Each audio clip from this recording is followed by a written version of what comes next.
All right, thank you everybody for joining us with the first British men's singles champion in BNP Paribas Open history, Cameron Norrie. Please raise your virtual hand if you would like to ask a question. We'll begin with Craig Gabriel.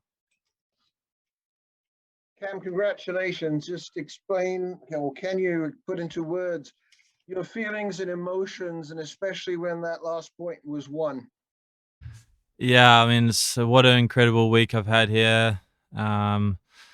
Yeah, it was just a strange match, and it was over quite quickly in the last kind of set. I was expecting it to be longer, and he made a couple errors toward the end, and I still don't really know what I'm experiencing. It was an amazing couple weeks, and I'm so happy with how I treated all the occasions, all the big moments, all the matches, and yeah, I'm so happy, so pleased to win my biggest title. Rob Mall. Many congratulations, Cam. Can you just tell us about the shoe drama that you experienced in the build-up to this match? Thanks, Rob. Yeah, so when I got to the tennis today, every day I left my shoes on top of the locker, and I think someone, I don't know who it was, maybe someone from the cleaners or something last night came through, and they threw the 3 pairs of shoes that I had away, and I looked all day.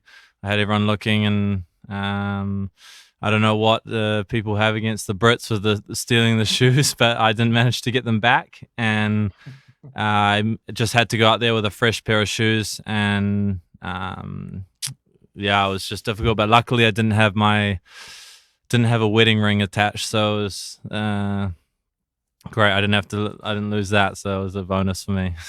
Would that explain why you lost that first set in some way? Did it take some adjustment wearing a new pair of trainers? No, I don't think it mattered too much. I mean, I ideally I like to play with shoes that I've been using for maybe 5 or 6 hits or practices or warm up. So I like to have them a little bit used. They feel a bit heavy in general if they're a bit newer. And a couple times I was just thinking about it.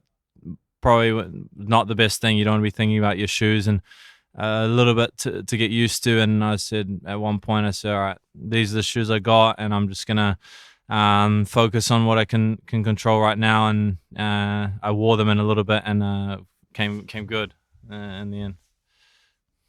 Tumani. Hi Cam, you've talked a lot like in the past about like your path to the top of the game, and from college, and also that your coach is young and your friend, which isn't always the case.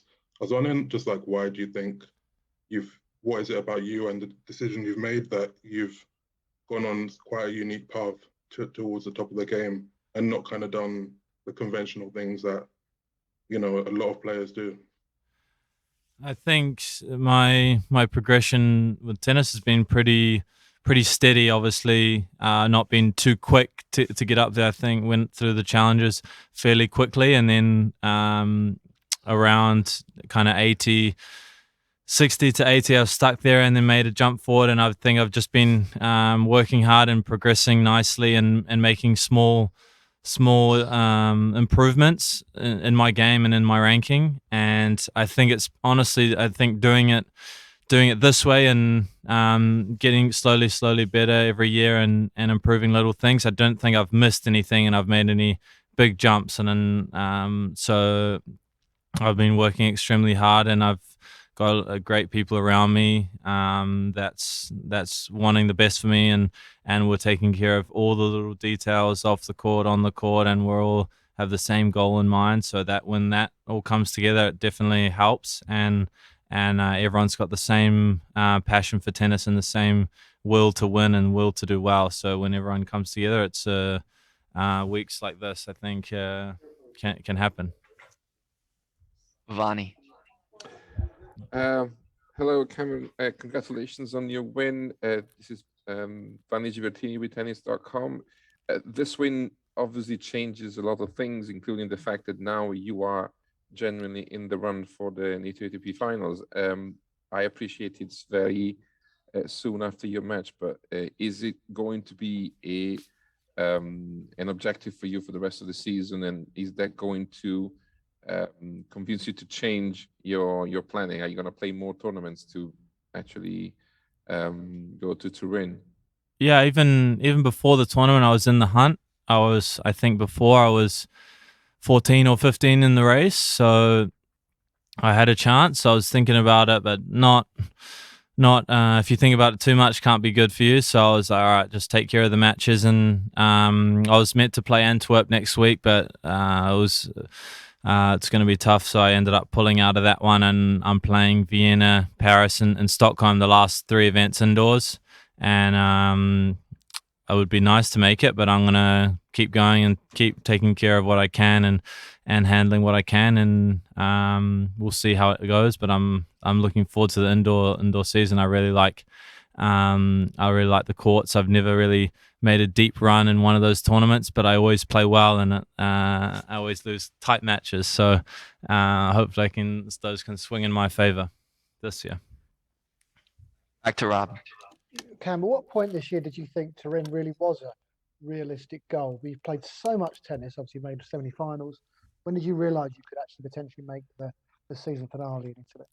I think even being in the conversation this late in the year with 4 tournaments left after this, I think that's impressive for me. And if you would have told me before the year that would be the case, I would have been happy. And I think that's a lot of good progression. But this definitely helps, and it's amazing to be in the hunt for that this late in the year. So I think throughout the year I've been pretty consistent and been in the hunt with being in the top kind of 15 in the race all year. So it's been it's not been a surprise or not thought anything, but I've always had a good chance.